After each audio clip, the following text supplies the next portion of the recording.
पुस्तकांजलिं वाष्पवारि परिपूर्णलोचनं नौमि मारुतिं राक्षसान्तकम्। ओम श्री राम जय राम। मेरी प्रिय आत्माओं, करुणानिधान भगवान श्री राम की करुणा आप सभी के लिए सदैव कल्याणकारिणी हो, यह मेरी आंतरिक शुभकामना।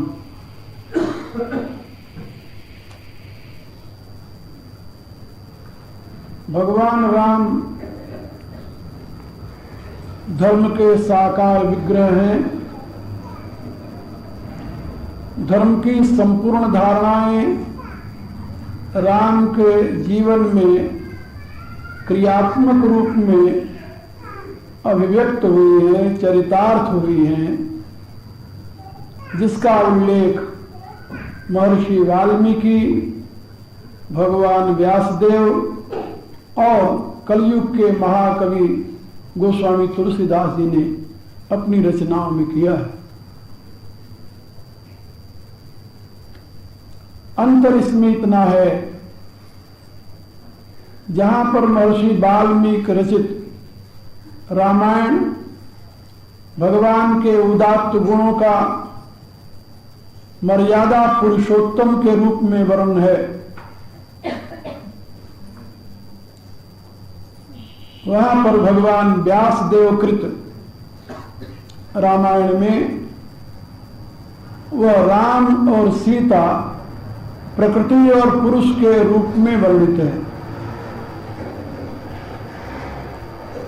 गोस्वामी तुलसीदास जी की रामायण में वह राम और सीता केवल मर्यादा पुरुषोत्तम नहीं, केवल प्रकृति और पुरुष नहीं, अपितु वो परब्रह्म परमात्मा और उनकी पराशक्ति के रूप में वर्णित है। इन तीनों रचनाओं में भिन्नता क्यों है? भिन्नता दृष्टिकोण की और कालक्रम की है। दोनों में भिन्नता स्वाभाविक है। दृष्टिकोण में भिन्नता होती है आराध्य और आराधक की दृष्टि से, और कालगत भिन्नता जो है वह भी अपना एक महत्व रखती है। महर्षि वाल्मीकि ने रामायण की रचना की जब राम थे, उपस्थित थे, उनके सामने राम की सारी लीलाएं हुई।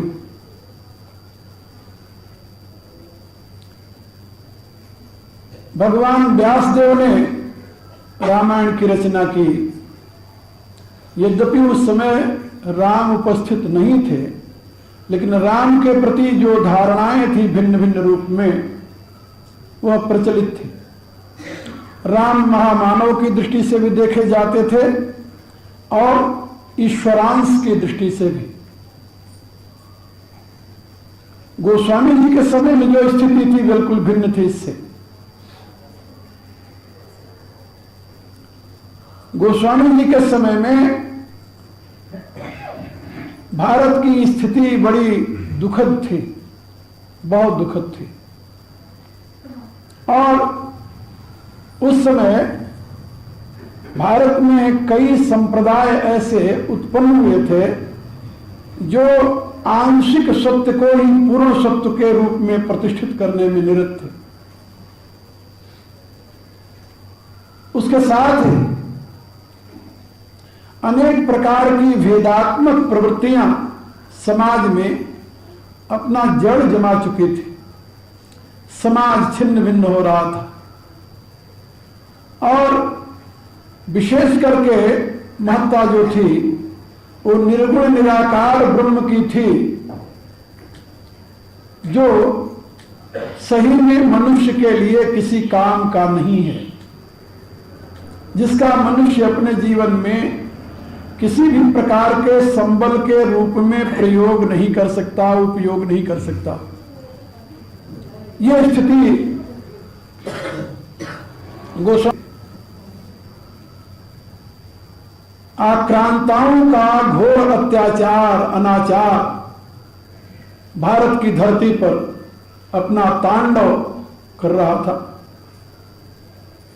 गोस्वामी जी के जीवन काल में 4 सम्राट हुए, मुगल सम्राट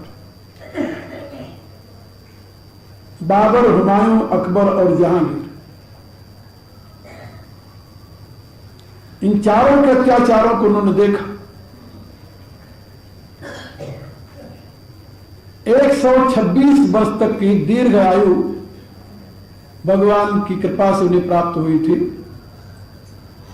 और उन्होंने अपनी रामायण की रचना 76 वर्ष से अधिक 77 वर्ष की लगभग अवस्था में प्रारंभ की।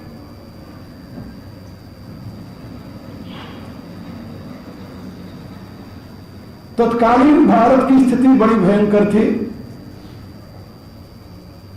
एक तरफ भारत में ब्रह्म ज्ञान बिनु नारी नर करें न दूसरी बात, तुलसीदास जी स्वयं लिखते हैं, कौड़ी लागी लोग बस करें विप्र गुरघात। एक तरफ तो ऐसे ब्रह्मवादियों का अखाड़ा था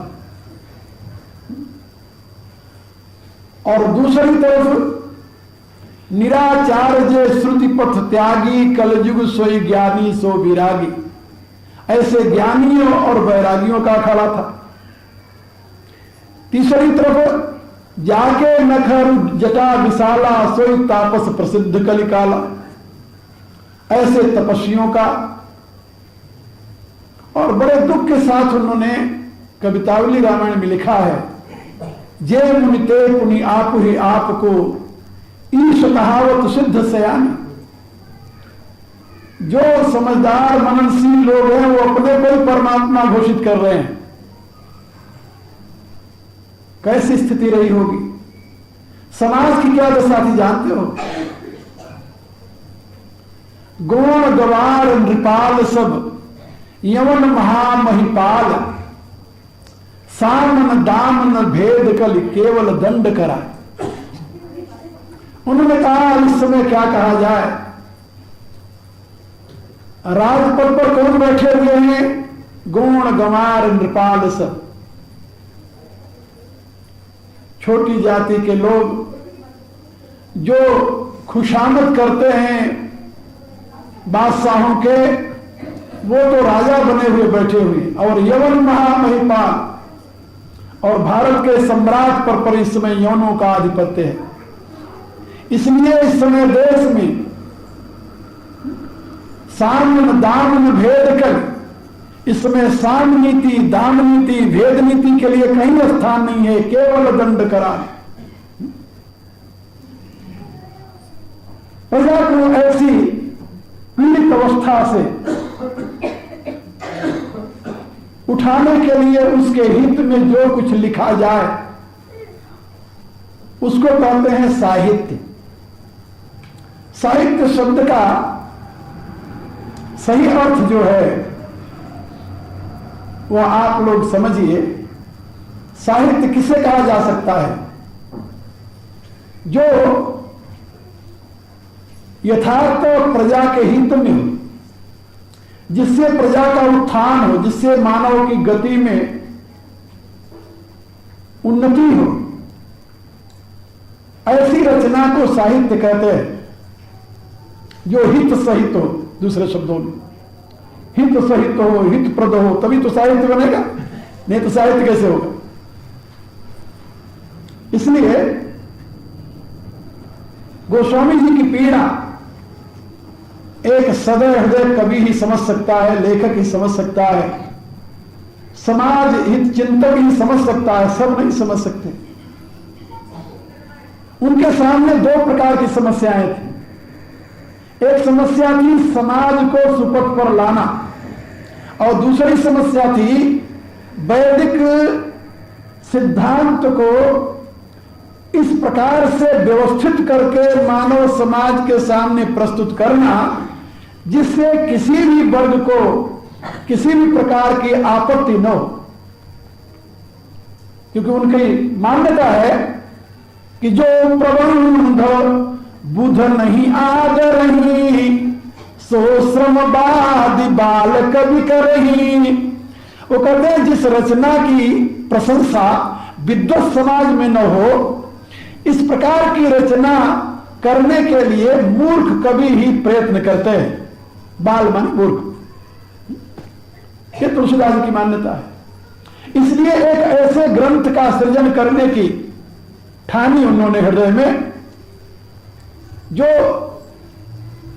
सर्वांग पूर्ण हो, जो सामाजिक और दार्शनिक दोनों दृष्टियों से मानव हित में हो, और जिसका मूल आधार वैदिक सिद्धांत है।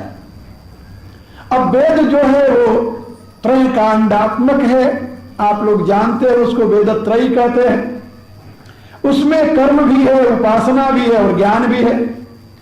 तो कोई आज दिन तक ऐसा दूसरा महाकवि नहीं हुआ जो तीनों को एक सूत्र में पिरोने का प्रयत्न किया हो, केवल व्यास देव के। व्यास के पश्चात कोई ऐसा महापुरुष मुझे नहीं दिखाई दिया जिसने इतना महान कार्य किया हो कि कर्म ज्ञान उपासना की त्रयी को एक धरातल पर लाकर एक सूत्र में आबद्ध कर दिया हो। गोस्वामी जी इसी भावना से उद्भूत होकर के अपनी रचना का प्रारंभ करते हैं, और उनके लिए तत्कालीन समाज को सुव्यवस्थित करने के लिए, उसको एक महान संबल प्रदान करने के लिए, उसके पीछे एक दैवी शक्ति का महान स्रोत प्रतिष्ठित करने के लिए मर्यादा पुरुषोत्तम भगवान श्री राम से श्रेष्ठ और कोई नायक नहीं दिखा। क्या भगवान कृष्ण नहीं थे? क्या और अवतार नहीं थे? लेकिन कुछ ऐसी धारणाएं अन्य अवतारों के साथ लग गई हैं जिससे समाज में मर्यादा की प्रतिष्ठा तो नहीं हो सकती, और बिना समाज के मर्यादित हुए कभी यह समाज गौरव के साथ विश्व मंच पर प्रतिष्ठित नहीं हो सकता। अमर्यादित समाज भला विश्व में प्रतिष्ठा को कैसे प्राप्त कर सकता है? इसलिए इससे उज्ज्वल किसी चरित्र की कल्पना की ही नहीं जा सकती जिस चरित्र को गोस्वामी जी ने अपने महाकाव्य का माध्यम बनाया। लेकिन केवल महाकाव्य की रचना में नायक के चरित्र का गान करना ही तो सब कुछ नहीं है। उसमें वैदिक सिद्धांतों को अनुस्यूत करना, प्रतिष्ठित करना, यह भी एक महान कार्य था जिसको गोस्वामी जी ने किया। और उन्होंने अपनी रामायण में जहां पर धर्म के साकार विग्रह भगवान श्री राम के पावन चरित्र का वर्णन किया, वहीं पर उन्होंने वैदिक सिद्धांत को पगे पगे, आप रामायण में देखेंगे, वैदिक सिद्धांत को उद्धृत करते हुए वहां पर वेद का हवाला दिया। ये वेद कहता है, हम नहीं कहते, वेद कहता है। अपने मंतव्य को वैदिक सिद्धांत के रूप में प्रतिष्ठित करने का महान कार्य उन्होंने किया। और यही कारण है कि आज चाहे वह वैष्णव है, चाहे शैव है, चाहे शाक्त है, चाहे अद्वैतवादी है, चाहे द्वैतवादी है, चाहे विशिष्टाद्वैतवादी है, चाहे द्वैताद्वैतवादी है, चाहे विशुद्धाद्वैतवादी है, हर एक संप्रदाय का विद्वान रामचरितमानस को समान आदर की दृष्टि से देखता है, और अपने प्रवचनों में जब तक उसकी चौपाइयां दो चार उद्धृत न करे तब तक अपने प्रवचन को ही अधूरा मानता है। यह गोस्वामी जी की विशिष्टता है। अब आप देखिए उनकी रचना का करामात। कहने जा रहे हैं राम कथा, लेकिन राम कथा कहने से पहले कथा कैसे बोलते हैं? भारत में 3 महान संप्रदाय, कर्म संप्रदाय, उपासना संप्रदाय और ज्ञान संप्रदाय। इन तीनों के मूल आचार्य, ज्ञान संप्रदाय के महान आचार्य भगवान शंकर, और जो शंकर संप्रदाय वर्तमान में प्रतिष्ठित है उसके लिए भी कहा जाता है शंकर साक्षात। ये आचार्य शंकर जो हुए हैं ये साक्षात शंकर के अवतार थे, ऐसा मानते। तो उन्होंने भगवान शंकर को ही, जिसके अवतार ये शंकर है, भगवान शंकर को ही मूल में पकड़ा जो ज्ञान के प्रवर्तक हैं, योग के प्रवर्तक हैं, और दूसरे भक्ति के क्षेत्र में भुषुंडी से श्रेष्ठ और कोई भक्त उनको दिखाई नहीं दिया। इसलिए भक्ति के क्षेत्र में प्रमाण रूप से भुषुंडी जी को उन्होंने प्रतिष्ठित किया, और कर्म के क्षेत्र में यज्ञ की विधियों में जितना महत्वपूर्ण विधि याज्ञवल्क्य की है उतनी किसी अन्य ऋषि की नहीं है। इसलिए विधि शास्त्र में याज्ञवल्क्य को प्रमाणित रूप में प्रतिष्ठित करते हुए उन्होंने याज्ञवल्क्य को चुना। और ये तीनों वक्ता हैं, याज्ञवल्क्य वक्ता है, भुषुंडी वक्ता है और शंकर वक्ता है, और तीनों को उन्होंने ऐतिहासिक दृष्टि से एक लाइन मिलाकर खड़ा किया। आज कौन है? कहा भगवान शंकर, रचि महेश निज मानस राखा। उन्होंने ये नहीं कहा कि मैं वाल्मीकि रामायण का अनुवाद कर रहा हूं, उन्होंने ये नहीं कहा कि मैं इसे यानी व्यासोचित रामायण का अनुवाद कर रहा हूं। व्यासोचित रामायण आप लोगों ने पढ़ी होगी, अध्यात्म रामायण नाम है उसका, वो भगवान व्यासदेव। उन्होंने नाम नहीं ले, ये कहा व्यासयादि कवि पुंगव नाना, जिन सादर हरि चरित बखाना, चरण कमल बंदो तिनके। ऐसा प्रार्थना तो की, लेकिन अपनी रचना का आधार व्यास को, वह वाल्मीकि को नहीं माना। अपनी रचना का आधार किसको मानते हो? रचि महेश निज मानस राखा, पाई सुसमो शिवासन भाखा, सोई शिव काग भुषुंडी मीना, राम भगत अधिकारी सीना, तेहि सन याज्ञवल्क्य मुनि पावा, सो पुनि भरद्वाज प्रतिगावा। ऐसा उन्होंने क्रम बनाया। भगवान शंकर के शिष्य भुषुंडी, भुषुंडी के शिष्य याज्ञवल्क्य, और याज्ञवल्क्य कह रहे अपने शिष्य भरद्वाज के प्रति, ते श्रोता वक्ता समशीला। और आप रामायण में देखेंगे जहां कर्म की महिमा है वहां कौन बोल रहा? याज्ञवल्क्य बोल रहे हैं। कर्म प्रधान विश्व करि राखा, जो जस करई सो तस फल चाखा। ये कौन बोल रहा? याज्ञवल्क्य बोल रहे हैं।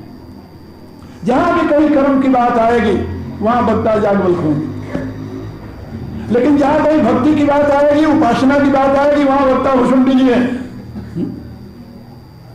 वो भुषुंडी जी की बात है। नट मरकट इव सबई नचावत, राम खगेश वेद असगावत। और शंकर जी जहां बोलते हैं, जहां तत्व विज्ञान की बात होती है, उमादार जोशित की नाई, सबई नचावत राम गोसाई। एक जगह कर्म नचा रहा है, एक जगह राम नचा रहे हैं, लेकिन एक जगह राम नचा रहे हैं कैसे? कहा नट मरकट की तरह, और दूसरी जगह राम नचा रहे हैं उमादार जोशित की तरह। अंतर है दोनों में। मैं आपको बताना चाहता था कि ज्ञान, कर्म और उपासना तीनों का एक साथ प्रवाह आपको इस रामचरितमानस में मिलेगा।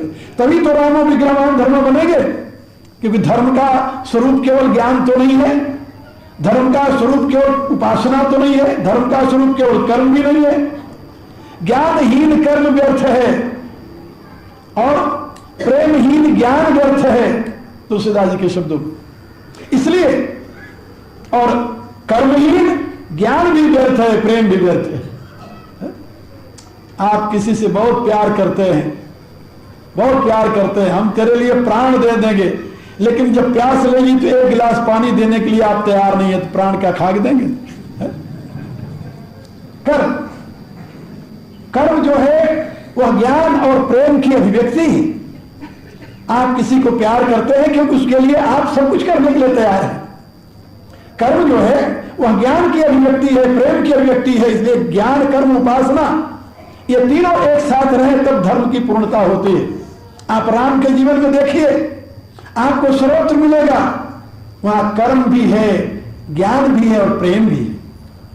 अलग अलग नहीं मिलेंगे आपको, लेकिन दुर्भाग्य से तुलसीदास से पूर्व भारत में 3 अलग अलग संप्रदाय थे, 3 अलग अलग संप्रदाय। ज्ञान मार्गी कहते थे ये भक्ति वाले तो बेवकूफ है, ये तो मूर्ख लोग हैं, ये क्या राम राम राम राम झाड़ पीटते रहते हैं दिन भर। हाँ।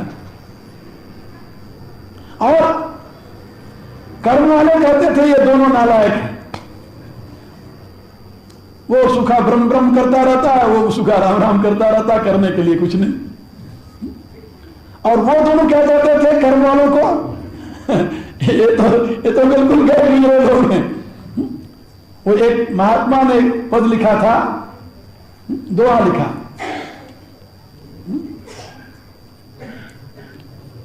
योगी रोगी भगत बावरा ज्ञानी पूत निखट्टू कर्म कांडी ऐसे डोले जो भाड़े का टट्टू। कहता ये तीनों की गति है। लेकिन तुलसीदास जी ने कहा कि जब तक तीनों का समन्वय नहीं होगा तब तक धर्म की साकार प्रतिमा अभिव्यक्त नहीं हो सकती। धर्म में तीनों का प्रमुख स्थान है, यही तो गीता में आप पढ़ते हैं। ज्ञान के बिना कर्म गीता में कहीं है, और उपासना के बिना कर्म की कहीं प्रतिष्ठा है, और ज्ञान के बिना उपासना और कर्म की जैसे प्रतिष्ठा नहीं है, वैसे क्या उपासना और कर्म के बिना ज्ञान की कोई महत्ता है? नहीं। इसलिए इन तीनों का समय होने से, समन्वय होने से धर्म का पूरा विग्रह सामने आ जाता है। और राम के जीवन में तीनों का पूर्ण समन्वय है। राम का ज्ञान देखिए, अपने आप में अद्वितीय है। राम का प्रेम देखिए, अपने आप में अनुपम है। और राम की क्रियाशीलता देखिए, अपने आप में अद्भुत है। अद्भुत क्रियाशीलता, अनुपम प्रेम और अद्वितीय ज्ञान राम के जीवन में आपको देखने को मिलेगा। और यदि इसके समन्वित स्वरूप को देखना हो तो गोस्वामी जी कहते हो तो मेरे प्रभु है राम। उस समय निर्गुण राम की बड़ी महिमा थी, निर्गुण राम की बड़ी महिमा थी उस समय। कुछ लोगों की ऐसी मान्यता है कि इस्लाम का आगमन जब भारत में हुआ तो इस्लाम में साकार ईश्वर के लिए कोई स्थान नहीं था, निराकार ईश्वर की प्रतिष्ठा थी। इसलिए भारतीय विचारकों ने, संतों ने इस्लाम से यह विचारधारा ग्रहण की। मेरी ऐसी राय नहीं है। नहीं, इस्लाम का जन्मदाता जब पैदा नहीं हुआ था उससे पूर्व आचार्य शंकर का आविर्भाव हुआ था। याद रखो, हमारे इतिहास की दृष्टि से आचार्य शंकर का आविर्भाव ईसा पूर्व 4वीं सदी में हुआ है। भारतीय इतिहास और आचार्य शंकर के चारों मठ जो उनके द्वारा स्थापित किए गए हैं, गोवर्धन मठ, श्रृंगेरी मठ और शारदा पीठ और ज्योतिर्पीठ, इन चारों मठों में अब तक जो महापुरुष हुए हैं आचार्य शंकर से लेकर के अब तक, सबकी आयु, कितने वर्ष तक कौन गद्दी पर रहा और उनके क्रमशः नाम अब तक उल्लिखित है और वहां सुरक्षित है। और उन नामों के आधार पर, उस इतिहास के आधार पर, लिखित इतिहास के आधार पर और कई ऐसे राजाओं के द्वारा दिए गए स्वरपत्र, ताम्रपत्र आदि उपलब्ध हैं। उन सब के आधार पर मैं आपको बता रहा हूं कि आचार्य शंकर का आविर्भाव ईसा पूर्व 4वीं सदी में हुआ है। लेकिन दुर्भाग्य से पश्चिम के जब विद्वान भारत में आए तो ईसा से पहले तो किसी को मानने के लिए तैयार ही नहीं थे। उनके दिमाग में तो ईसा से पूर्व कोई महापुरुष हो ही नहीं सकता।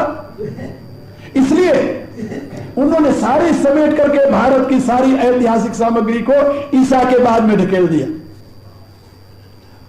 यहां तक कि एक पादरी ने गीता की टीका लिखी और उसमें लिखा कि ये गीता जो है ये क्रिश्चियनिटी से प्रभावित होकर के यहां पर 5वीं सदी में लिखी गई, क्रिश्चियनिटी से प्रभावित होकर के। और उसने 100 ऐसे स्थान बाइबल से उद्धृत किए हैं कि इसके आधार पर गीता में यह लिखा गया, इसके आधार पर गीता में यह लिखा गया, इसके आधार पर गीता में लिखा गया। बाद में भारत के एक महान विद्वान बाल गंगाधर तिलक ने अपनी प्रस्तावना में उस पादरी का खंडन करते हुए लिखा कि भाई ये तुम्हारी बाइबल जो है ये तो हम लोगों का जूठन है। गीता का जूठन कैसे उन्होंने सिद्ध किया उसमें। तो मैं आप लोगों को बता रहा था कि जो लोग ये मानते हैं कि भारत में निर्गुणवाद जो है वो इस्लाम के प्रभाव से चला है, ये उनकी भ्रांति है। निर्गुणवाद का तो इस्लाम से बहुत पहले हम उपनिषदों में उसका दर्शन करते हैं, और उपनिषदों के पश्चात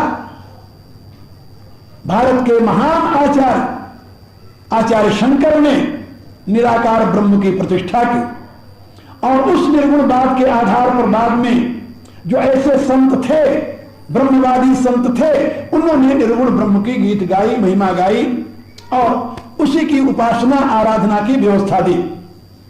लेकिन गोस्वामी तुलसीदास जी जानते थे कि निर्गुण ब्रह्म की उपासना से मनुष्य को कोई लाभ नहीं है, इसलिए उन्होंने एक प्रश्न उठाया अपनी रामायण में, व्यापक एक ब्रह्म अविनाशी सतचेतन घन आनंद राशि अस प्रभु हृदय अछत अविकारी सकल जीव जगदीन दुखारी। उन्होंने प्रश्न उठाया कि एक सच्चिदानंद परमात्मा तो सबके हृदय में विराजमान है, कहा उस सच्चिदानंद परमात्मा के होते हुए भी दुनिया क्यों दुखी है? और निर्गुण ब्रह्म दुनिया के किस काम आ रहा है? तुम्हारे हृदय में निराकार रूप से ब्रह्म विद्यमान है और फिर भी तुम दुखी हो, फिर ब्रह्म का होना न होना क्या अर्थ रखता है? क्या फिर क्या किया जाए? उन्होंने कहा कि नहीं, ये निर्गुण ब्रह्म तुम्हारे काम का नहीं है, तुम्हें एक ऐसे सगुण ब्रह्म की जरूरत है, जब तुम पुकारो तो तुम्हारी सहायता के लिए दौड़ा आवे। तुलसीदास जी ने अपनी कविताओं में लिखा, अंतर्यामी से बड़ बाहिर यामी है राम कृपा के किए थे। का अंतर्यामी राम है, मैं इसको अस्वीकार नहीं करता, लेकिन अंतर्यामी राम से बड़ा मेरा बाहरयामी राम है। बाहर वाला राम जो है वो अंतर्यामी से बड़ा है। कहां है अंतर्यामी राम? का तुम्हारे हृदय में। का हृदय कितना बड़ा है बेचारा? बहुत नाम सुनते थे पहलू में दिल का। एक शायर लिखता है कि बहुत नाम सुनते थे पहलू में दिल का, जब चीरा तो एक खून कतराए निकला। और वही इतने बड़े तेरे दिल में कितना बड़ा राम रह सकता है, कितना बड़ा परमात्मा रह सकता है? बहुत छोटा सा। और कहा बाहर वाला तो अनंत गुना बड़ा होगा तुम्हारे राम से। तो अंतर वाला जो राम है वो इतना जोरदार नहीं है, उससे तेरा कोई भला होने वाला नहीं। तुलसीदास जी कहते हैं, ये नहीं कहते राम नहीं है, वो कहते राम तो है अंतर। सबके उर अंतर बसु जानऊ भाव कुभाव। लेकिन अंतर्यामी से बड़ा बाहरयामी राम है, उनका मंतव्य है। देखिए क्या कहते हो, प्रमाण देते हैं, अंतर्यामी ते बड़ बाहिर यामी है राम कृपा के किए थे। धावत गाय लवाई पिन्हाई जो बालक बोल निकान किए थे। वो बाहरयामी राम जो है ऐसे दौड़ते हैं भक्त के पुकारने पर, जैसे नई ब्याई हुई गऊ अपने बछड़े की आवाज सुनकर के दूध चुराते हुए दौड़ पड़ती है। जैसे नई ब्याई हुई गऊ अपने बछड़े की आवाज जब सुनती है तो सब कुछ छोड़ करके, चारा चुगना छोड़ करके और अपने थन से दूध गिराती हुई उसकी तरफ दौड़ पड़ती है। ऐसे ही बाहरयामी जो राम हैं वो भक्त की पुकार सुन करके उस गऊ के समान दौड़ पड़ते हैं। इसलिए तो उनको कहते हैं भक्त वत्सल। भक्त वत्सल माने ये वत्स शब्द जो है ना वो बच्चे के लिए आता है, गऊ के वहां से बना है। भक्त को गऊ के बच्चे के समान, जैसे गऊ अपने बच्चे को प्यार करती है, ऐसे प्रभु अपने भक्त को प्यार करते हैं, इसलिए उनका नाम पड़ा भक्त वत्सल। तुलसीदास जी ने तो यहां तक कहा कि जैसे गऊ अपने बच्चे के सारे मल को चाट करके दूर कर देती है। उसको कुछ नहीं करना पड़ता, केवल मां को याद करना पड़ता है, रामना पड़ता है। ऐसे यदि भक्त अपने जीवन को समग्र रूप से राम को समर्पित कर दे तो प्रभु अपने आप अपनी करुणा से उसे पवित्र बना देते हैं। तो तुलसीदास जी की बात सुनिए, वो कहते हैं धावत गाय पिन्हाई लवाई जो बालक बोलन कान किए थे। उनसे कुछ लोगों ने पूछा कि आपकी अपनी मान्यता है या शास्त्र का कोई प्रमाण है? उन्होंने कहा आप जान कहीं तुलसी कहीं वे की नहीं यह बात भी ऐसे कि भैया मैं तो अपनी समझ से कह रहा हूं, लेकिन यदि तुम्हें प्रमाण चाहिए तो प्रमाण ही मैं दे दूं तुम्हें। कहा पेज परो प्रहलादों के प्रगटे प्रभु पाहनते नहीं थे। कहा जब प्रहलाद से उसके बाप ने पूछा कि तेरे राम कहां है, तो उसने क्या बताया? प्रहलाद ने ही कहा ना, मोहू में राम है तो हूं में राम है। मुझे मेरे अंदर राम है, तेरे अंदर राम है, इस तरह तलवार में राम है, खड़ग में राम है, और ये खंभ सुनीजे इस खंभे में भी राम है। तो तुलसीदास जी पूछते हैं कि मोहू वाला राम क्यों नहीं प्रकट हो गया और तोहू वाला राम क्यों नहीं